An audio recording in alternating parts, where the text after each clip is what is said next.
Welcome to The Good Ride. I'm James Beastie, and today we're talking about the GNU Turbo Gremlin, a new board for 2026, an early release, and I think it's going to be the same in 2027, that rides longer, a little narrower, has a little more mellow magna traction, but still incredible grip, much more pop, and much more drive out of the turn. It even has a little better float than the regular Gremlin. It also has much more structure in the base. This thing just out-pops, out-turns, out-carves the regular Gremlin, and it's an amazing board, something I'm happy to have in my quiver. So I rode this with my Nitro Team BOA boots and my Union Force bindings. I got this in a wide variety of conditions, but had a really bad season up here at Mount Bachelor. It was one of the worst on records. So it took me a long time to get enough conditions to feel like I could put together a review,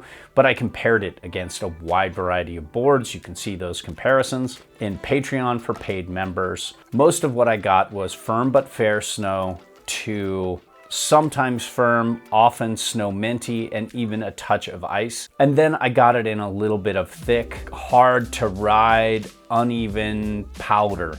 But it's enough to get a review up. And just so you know, this is an honest, objective review for you, the consumer. GNU has no say in what I say, and I can do that thanks to the support of this community here, but especially so because of our sponsor, Blower Board Shop. They've been around longer than most of you have been alive. They have brick and mortar shops, but also a large online presence. So if you want to support a great shop with good customer service that's been selling to snowboarders longer than resorts have been allowing snowboarders, click through our links to Blower Board Shop and buy something. It would be greatly appreciated. Let's talk sizing. This 155 felt great for me, but a touch on the small side. I got the 55 because I wanted this for harder snow, carving, and control all day. Now, if I was going for more of a powerful, high-speed, morning groomer carver, I would have definitely sized up to the 58. That's how I feel with the regular Gremlin 2, in a 52 for more control and a 55 for more speed and carving power. I'm very 158 curious, and if you're a size 10, that 158 is going to be amazing. Now, when it comes to construction and durability, GNU always makes an environmentally friendly board. And they're more environmentally friendly than any other brand out there. They were working on green technology in the 90s when most people didn't even know what that was. Number two, though, they have good construction. These are very durable boards. Yeah, the top sheet gets some scars. It's got little scuffs and scars, especially over the binding area. And then it has that same thing with all Mervin boards where the edge ends before the nose and tail, and it has more impact-friendly construction with most types of impact. So I think it's a very durable board, especially for being a turbo, an ultra poppy version of the regular. Now, when it comes to shape, this is tapered and directional and pretty set back, just like the regular Gremlin, but in this longer, narrower width, but it doesn't have a super tapered feel, and I like that. Now, when it comes to the camber profile, this is basically full camber. There is a passive bend in the middle, like all C3 boards, that help it load a little more and give you a little more pop over the inserts. But this is a healthy bow of camber. It is technical, it is catchy, it is more for advanced to expert riders. Committed intermediates could get thumped with this, but this tracks so well. One footing, flat basing. It just has that old school full camber feel that I think a lot of people out there will appreciate, including yours truly. It's just not the board you really want to be on when you're feeling a little off your game and you're skidding turns. Now, when it comes to edge hold, this has a mellow magna traction going through it. It's not as aggressive as the regular Gremlin, but this still grips and holds like a champ. I recommend this a lot for people who see hard to icy snow and want an excellent carver. This is amazing. Let's talk Turbo Gremlin flex here. You have a pretty medium stiff flex. that is pretty stiff in the tail, but very stiff between the feet. You can feel this when you flex it here. There's not a lot of give. There's a touch more give in the tail than the center, where there's a lot of carbon weave. You look at the nose, and it's softer, but still medium to bordering medium stiff. This feels almost stiff, and this feels medium stiff, especially near the tip of the tail. Still, it's not an easy board to butter and play around with, but look at this pop. It is just so poppy, and the ollie power and spring out of a turn is exceptional. And when it comes to uneven snow, I would say the regular Gremlin does a little better in hard uneven snow because it has that extra grip and it has a little quieter edge, a little less pop, but this is very competent, very comfortable in hard uneven snow. And when it comes to soft uneven snow, it handled it much better than I thought it would for having all this carbon. It's just really good for being an ultra poppy board. It's still not as good as some boards out there, and the regular Gremlin is going to do better there, but it's much closer than I thought. And when it comes to turning, this initiated a turn really quick for me because it's more set up for a size 9 boot. I could really get back and forth on this edge to edge quickly.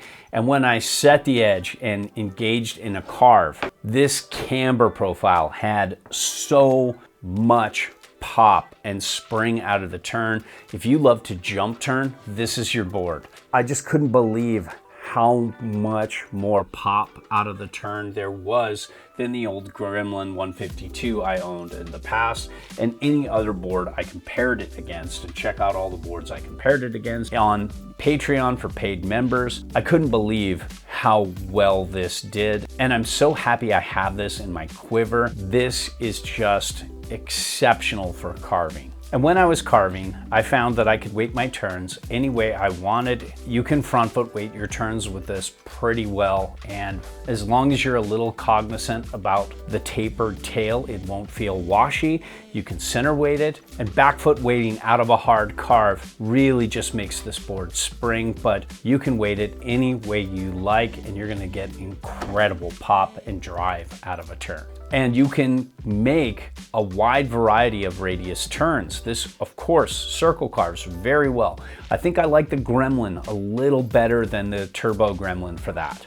But across the groomer carves are excellent, and this can pick up some speed and make some very good down the line carves. Even with this deep side cut, it did not fight me at all when I wanted to make those narrower, longer, drawn out S turns. And if I needed to point it and really go fast and really get speed in straight line, this did fine for what it is. There are much better boards out there, but this is not bad at all for having such a turny side cut. And when it comes to base glide, this is a knife cut centered base. They did add a lot of structure in this, so it's not like a lot of the other knife cut bases that arrive that are not well tuned. Parts of it are dry and fuzzy, so it definitely needs new structure before you even go out and ride it if you want it to feel right. And it gets really thirsty. It needs waxing every day for it to keep its speed, versus a lot of other boards that can hold their wax for several days before you really need a wax job.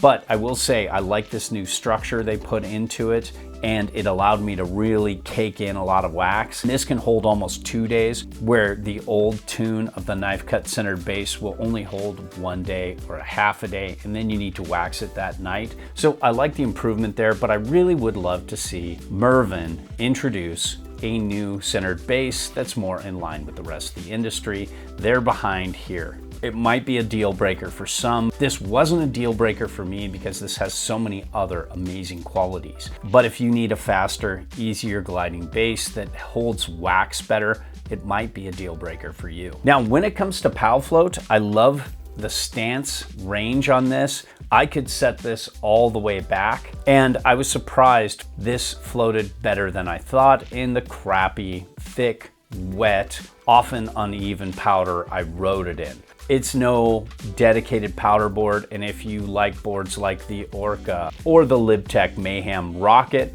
that's going to be a much better board for you. But for a full camber, hard carving board, you can have an okay time in powder for sure. And overall, I love the Turbo Gremlin. The pop, the drive, the carving power out of this board is truly exceptional. It made me forget about the thirsty knife cut centered base. The grip is very competent, and it's a very recommendable hard to icy snow board for those who want to carve harder than the regular Gremlin. Even though that grip's a little bit better, this just has more pop, more spring, more drive, and it truly is a pleasure to turn. There you have it.